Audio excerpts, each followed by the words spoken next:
ധർമ്മത്തിൽ നിന്നും അണുവിട വ്യതിചലിക്കാത്തതാണ് ശ്രീരാമന്റെ മഹത്വമെന്ന് മാതാമൃതാനന്ദമയി മഠം വൈസ് ചെയർമാൻ സ്വാമി അമൃതസ്വരൂപാനന്ദപുരി പറഞ്ഞു. ധർമ്മത്തിന്റെ ചെറുനാളങ്ങളാകാനാണ് ഓരോരുത്തരും ശ്രമിക്കേണ്ടതെന്നും സ്വാമിജി ഓർമ്മപ്പെടുത്തി. രാമക്ഷേത്രത്തിലെ പ്രാണപ്രതിഷ്ഠാ ചടങ്ങിൽ സ്വാമിജി പങ്കെടുക്കും. മാതാ അമൃതാനന്ദമയി മഠത്തെ പ്രതിനിധീകരിച്ചാണ് സ്വാമി അമൃതസ്വരൂപാനന്ദപുരി പ്രാണപ്രതിഷ്ഠാ ചടങ്ങിൽ പങ്കെടുക്കുന്നത്. ശ്രീരാമന്റെ ജീവിതം പകരുന്ന സന്ദേശത്തെക്കുറിച്ച് ഈ അവസരത്തിൽ സ്വാമിജി ഓർമ്മപ്പെടുത്തി. ഓം അമൃതേശ്വരിയെ നമഃ. ശ്രീരാമചന്ദ്രന്റെ ജീവിതം തന്നെയാണ് അദ്ദേഹത്തിന്റെ സന്ദേശം.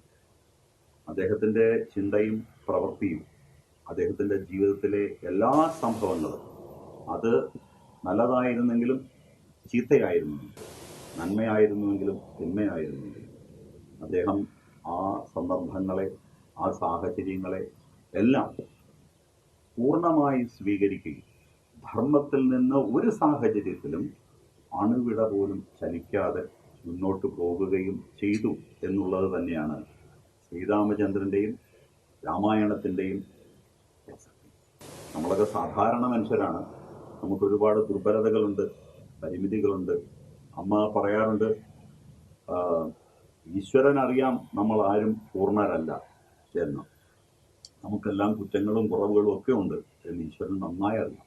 അതുകൊണ്ട് തന്നെ ഈശ്വരൻ നമ്മുടെ ഒന്നും പക്കൽ നിന്നും ഒരു കുറ്റമറ്റ പ്രവൃത്തിയോ അല്ലെങ്കിൽ ചിന്തയോ പ്രതീക്ഷിക്കുന്നില്ല. നമ്മളൊക്കെ കുറ്റമുള്ളവരാണ്, കുറവുകളുള്ളവരാണ്. പക്ഷേ നമ്മളെ കൊണ്ടൊക്കെ നമുക്കൊന്നും സൂര്യനാകാൻ സാധിക്കില്ല. ശ്രീരാമചന്ദ്രൻ എന്ന് പറയുന്നത് സൂര്യനാണ്, സൂര്യനെ പോലെയാണ്.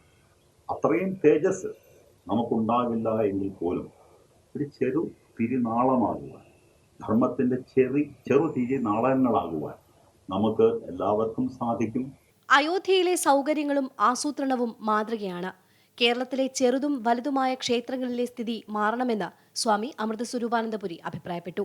തീർച്ചയായിട്ടും ശബരിമലയും ഗുരുവായൂരും അതുപോലെയുള്ള മഹാക്ഷേത്രങ്ങളും ചെറുതും വലുതുമായ ക്ഷേത്രങ്ങളിലെ സ്ഥിതിഗതികൾ മാറേണ്ടത് അത്യാവശ്യം തന്നെയാണ്. ശബരിമലയിൽ പോലെയുള്ള ഒരു തീർത്ഥാടന കേന്ദ്രത്തിൽ വരുന്ന പണം, വരവ്, അതിലെ ഒരംശം അതിൻ്റെ വികസനത്തിന് വേണ്ടി ചെലവാക്കിയാൽ തന്നെ അവിടെ വലിയ വലിയ മാറ്റങ്ങൾ വരുത്താൻ സാധിക്കും. അവിടെ വരുന്ന ഭക്തന്മാർക്ക് സന്തോഷത്തോടെ, സമാധാനത്തോടെ, ഹൃദയം തുറന്ന് ഭഗവാനെ പ്രാർത്ഥിക്കുവാൻ കഴിയും. അതിന് ഗവൺമെൻറ്റുകൾ തന്നെ ആലോചിക്കണം.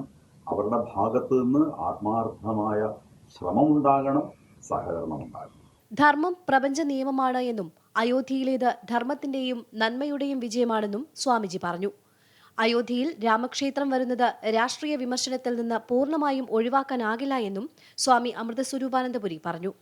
അല്ല, രാഷ്ട്രീയം ഇല്ലെന്ന് പറയാൻ സാധിക്കില്ല. രാഷ്ട്രീയമുണ്ട്. ഇപ്പൊ അവിടെ ഒരു പള്ളി ഉണ്ടായിരുന്നു. ആ പള്ളിയുടെ ചരിത്രം നമ്മൾ പുറകോട്ട് പോയാൽ അവിടെയും ഒരു രാഷ്ട്രീയം ഉണ്ടായിരുന്നു. ആ പള്ളി ഉയർന്നതിന്റെ പിറകിൽ ഒരു രാഷ്ട്രീയം ഉണ്ടായിരുന്നു. അതുകൊണ്ട് തന്നെ ഇവിടെ ഇപ്പോൾ ശ്രീരാമക്ഷേത്രം വരുന്നു എന്നത് രാഷ്ട്രീയ ചിന്തയിൽ നിന്നും, അതായത് രാഷ്ട്രീയമായിട്ടുള്ള വിമർശനങ്ങളിൽ നിന്ന് പൂർണ്ണമായിട്ട് ഒഴിവാക്കാൻ സാധിക്കില്ല. പക്ഷേ ശ്രീരാമന്റെ ജന്മസ്ഥലമായിരുന്നു അയോധ്യ. അത് എത്രയോ കാലങ്ങളായി മനുഷ്യരാശിക്ക് മുഴുവൻ അറിയാവുന്നതുമാണ്. അതുകൊണ്ട് തന്നെ അവിടെ ഒരു ശ്രീരാമന്റെ ഒരു ക്ഷേത്രം വരുന്നതിന് എന്താണ് പ്രശ്നം? അതിനകത്ത് എന്താണ് രാഷ്ട്രീയം? നമ്മൾ കൂട്ടിക്കലർത്തേണ്ട കാര്യമില്ല. ഒരു പ്രത്യേക രാഷ്ട്രീയ വിഭാഗം അതിനുവേണ്ടി ശ്രമിച്ചു, അത് ഭരിച്ചു. അത് ഒരു പ്രത്യേക വിഭാഗത്തിന്റെ വിജയമായിട്ട് കാണുമ്പോഴാണ് പ്രശ്നം. അപ്പോഴാണ് അവിടെ രാഷ്ട്രീയം വരുന്നത്.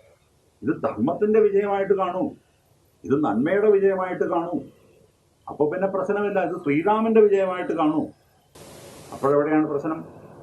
രാമരാജ്യം എന്നത് ശ്രീരാമചന്ദ്രന്റെ കാലത്ത്, അതായത്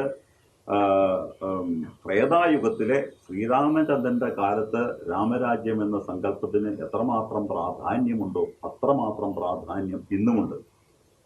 നമുക്കറിയാം, ഇന്നത്തെ ശാസ്ത്രത്തിന്റെ വളർച്ച, സാങ്കേതികതയുടെ വളർച്ച, അനുനിമിഷം മാറ്റങ്ങൾ വന്നുകൊണ്ടിരിക്കുകയാണ്. നമ്മുടെ ലോകവീക്ഷണം തന്നെ മാറിയിരിക്കുന്നു. അതേസമയം തന്നെ ശാസ്ത്രജ്ഞന്മാരും ശാസ്ത്രലോകവും ഒന്നാകെ പറയുന്നു, നമ്മുടെ ഈ പ്രപഞ്ചം ഒന്നാണ്, ഇതെല്ലാം പരസ്പരം ബന്ധപ്പെട്ട് നിൽക്കുന്നു.